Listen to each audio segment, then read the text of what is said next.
tu as des photos qui n'ont pas de date de prise de vue ou bien une date de prise de vue qui ne correspond pas à la réalité, alors que dans le nom de fichier de la photo, il y a bien une date qui correspond à l'heure à laquelle a été prise la photo. Tu aimerais que cette date te serve à réécrire la date EXIF de prise de vue? Eh bien, je te montre, que tu sois sur Windows ou sur Linux. Avant tout, je t'invite à mettre toutes les photos qui te posent problème dans un dossier que tu pourras utiliser. Ne mets que celles qui te posent réellement un problème parce que la date de prise de vue sera modifiée en fonction du nom du fichier. Deuxième petite chose, attention que les dates ne soient pas précédées par d'autres chiffres.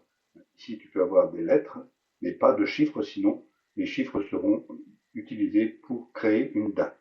Il faut absolument que la date respecte l'ordre qui suit, c'est-à-dire 4 chiffres pour récupérer l'année, puis 2 chiffres pour le mois, 2 chiffres pour le jour, 2 chiffres pour l'heure, 2 pour les minutes et 2 pour les secondes. Peu importe ensuite qu'il y ait entre deux des indications, des lettres, des tirets ou également même des noms. La seule limite, c'est qu'il faut que ce soit dans le bon ordre. Ici, par exemple, la première photo posera un problème, mais je la laisse justement pour qu'on le voit. La date est à l'inverse et elle ne pourra pas être récupérée parce que les 4 premiers chiffres ne sont pas l'année. Alors, pour faire tout ça, on va utiliser un logiciel qui contient le programme qui va nous permettre de faire cette espèce de copier-coller de la date.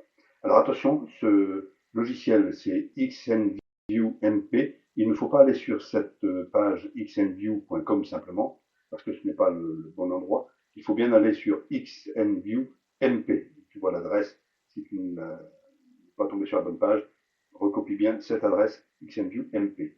Tu descends et ensuite, en fonction de ton ordinateur, tu choisis soit l'installation en dur dans ton Windows 64 bits ou en version logiciel portable zippé. Si tu es sur Linux, alors surtout ne télécharge pas le XNView en Flatpak, ni même en AppImage, parce qu'on va avoir besoin d'aller dans le logiciel et il n'y a que la version, pour moi Linux Mint c'est un point .deb, la version paquet de la distribution qui permettra de faire ce qu'on souhaite. Donc tu télécharges, tu installes XNView et on démarre. Alors une fois que tu as installé XNViewMP, tu le lances, tu choisis bien sûr le dossier dans lequel tu as mis les photos à traiter. Pour notre exercice, on n'a pas besoin de voir les photos, on a plutôt besoin de voir les renseignements.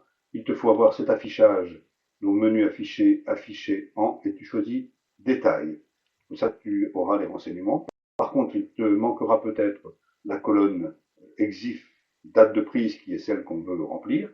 Pour pouvoir la faire apparaître, tu cliques sur un clic droit sur cette en-tête, personnaliser les colonnes, et ici, tu vas choisir, tu vas trouver la date EXIF. Alors, imaginons qu'elle ne soit pas dans la liste des colonnes visibles. Si tu la cherches, tu peux écrire prise de vue et tu retrouves donc EXIF, date de prise de vue. Tu la sélectionnes, tu la passes à gauche. À gauche, par contre, elle va se retrouver tout à fait en bas de la liste, c'est-à-dire tout à fait à droite, tu ne la verras pas. Il suffit de la faire remonter et au besoin, si elle n'est pas remontée au bon endroit, parce que je veux qu'elle soit en troisième position, numéro non, et je voudrais qu'elle soit en troisième, donc numéro, eh bien ici, je la sélectionne et je vais la faire descendre d'un cran, numéro non, date de prise de vue, et je fais OK, et j'obtiens cet affichage, dans lequel on remarque, voilà, les dates qui figurent ici, et la date erronée ici, qui ne correspond pas à la date de prise de vue de la photo. Ensuite, on a juste une petite préparation à faire, parce que normalement, ensuite, eh bien, avec un seul clic, le travail va se faire. Mais il nous faut faire une petite préparation. Il s'agit d'aller dans Fichier, Ouvrir avec, mais comme c'est grisé, on va d'abord cliquer sur n'importe quelle photo pour débloquer l'ouverture. ouvrir avec, et ici, il te faut d'abord aller dans configurer les programmes. Tu as une fenêtre qui s'ouvre, alors écarte-la bien parce que tu as trois colonnes dont tu vas avoir besoin. Alors c'est la même chose sur Linux, mais le chemin sera différent, je te le montrerai tout à l'heure. Tu cliques sur Ajouter pour ajouter une partie de logiciel, et il faut que dans cette fenêtre, tu ailles dans le programme XenViewMP, dans lequel on est, parce que c'est à l'intérieur de celui-ci qu'on va trouver la partie qui nous intéresse. Dans cette partie, il faut aller dans Add-on, alors tu cherches le dossier Add-on, et une fois que tu es dans ce dossier Add-on, tu trouves Exif Tool. C'est lui dont on va avoir besoin. Il faut, une fois que tu l'as sélectionné, il s'affiche ici. Tu fais ouvrir. Et le nom, alors on va écarter un petit peu pour mieux voir. Voilà, le nom, c'est Exif Tool Perl Launcher. Mais on va le changer. Tiens, tout de suite, on va le changer. Je double-clique. Je vais simplement effacer la fin. Je vais garder Exif Tool, c'est pas une obligation, mais et je vais modifier. Je vais dire modif date prise de vue. Tu mets le nom que tu veux, c'est juste pour que ce soit un peu plus parlant. Voilà. Donc ensuite, ici, voilà, là on a le nom complet qui apparaîtra. Le chemin, eh bien, on s'aperçoit que c'est bien le chemin qui conduit dans le programme XenViewMP, dans les add-ons, et ExifTool, c'est lui qui sera appelé. Concernant maintenant l'argument, eh bien, c'est celui qui figurera dans la description.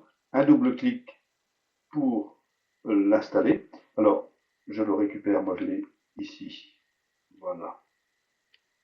Copier et je double-clique et je fais coller, alors soit CTRL V ou coller. Et voici la formule qui va nous permettre de travailler. Attention, sur Linux, c'est la même formule avec deux petites modifications, donc ne pas se tromper parce que cette formule de Windows ne fonctionnerait pas dans Linux et inversement. Donc ça, c'est bien la formule pour Windows, et je te mets maintenant la formule pour Linux. Alors si tu es sur Linux et que tu as bien installé le paquet système, il te faut, pour trouver le Exif Tool dont on va avoir besoin, il te faut remonter dans tes dossiers jusqu'à la racine, tu ne peux pas remonter plus haut, jusqu'à la racine pour trouver le premier dossier qui s'appellera donc bin, donc /bin, et dans bin, tu vas trouver le dossier Exif Tool. Attention, pas Exif, Exif Tool. Et ensuite, tu cliques sur Open, et tu vas donc avoir tu peux mettre le même nom que celui que j'ai mis ou un autre, peu importe. Et donc le chemin, c'est bien /bin/ExifTool. Voilà, tout simplement. Et la formule est presque la même, à la seule différence que par rapport à Windows, les guillemets de début et de fin sont remplacés par des apostrophes pour Linux, et avant la fonction -date, il faut mettre -k espace. Voilà. Une fois que ça c'est fait, eh bien, on n'a plus qu'à cliquer sur OK pour valider la demande. Et maintenant, l'opération est prête, et n'importe quand, dans 6 mois, si on a besoin de refaire des transformations de photos, il n'y aura plus rien à installer, ça fonctionnera directement. Alors pour changer toutes nos photos, eh bien, on sélectionne l'ensemble des photos, on clique sur Fichier, Ouvrir avec, et là on retrouve la fonction qu'on vient de créer, ExifTool, que j'ai appelé modif date, enfin date prise de vue, pardon, qu'on peut appeler également avec simplement Alt 1, pardon, et quand on le fait, eh bien le travail va se faire tout seul.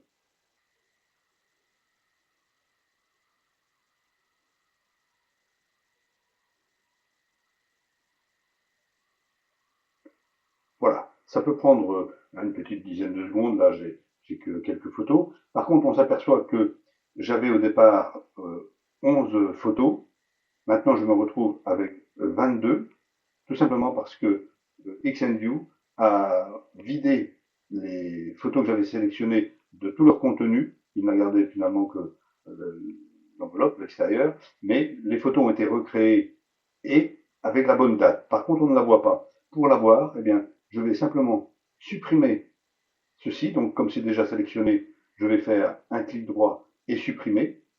Ou alors, si je ne le supprime pas, il faudra que je clique sur l'entête de colonne exil date de prise pour que la page se réactualise et que des dates apparaissent. Mais c'est plus simple de supprimer les photos qui ne servent plus à rien parce qu'elles sont vides, hein, de toute façon. Je clique sur oui, ce qui a pour effet à la fois de supprimer et de réactualiser la page. Et là, on s'aperçoit que les dates ont été mises. Sauf pour une qui posait problème, on l'a dit au départ, celle-ci, parce que la date est inversée. On aurait dû avoir l'année en tout début et on ne l'a pas. Et donc, la date ne correspond pas. 22 février 2026 et la date ne correspond pas. Mais ça, c'est normal. C'est un défaut qu'il aurait fallu corriger avant. Par contre, pour toutes les autres, le 17-4-2026, 17-4-2026 à 13h57-54, voilà, ça fonctionne. Celle-ci qui est marquée ici 2026, 3-28, donc 28-3-26 à 14h, là, ça marche. Même s'il y a un mot entre deux, hein, le 29-5-2026 et l'heure 11h04, voilà, tout fonctionne parfaitement. Sauf également pour celle-ci, la dernière, parce que ce n'est pas un chiffre. Il faudrait bien sûr que le mois soit un chiffre. Et donc, comme ce n'est pas un chiffre, il y a forcément erreur dans la date, puisque les 4 premiers chiffres sont là, et le logiciel prend comme mois les 2 qui suivent, et ça décale tout forcément. Donc, la date est fausse. Il faut faire simplement attention à, bien respecter la date d'entrée. Voilà, tu as vu que ce n'est pas plus compliqué que ça. Et même si tu n'utilises XNView-MP que pour faire ça, ben ça vaut le coup de le garder sur l'ordinateur. Voilà, je t'en souhaite une bonne utilisation. À bientôt.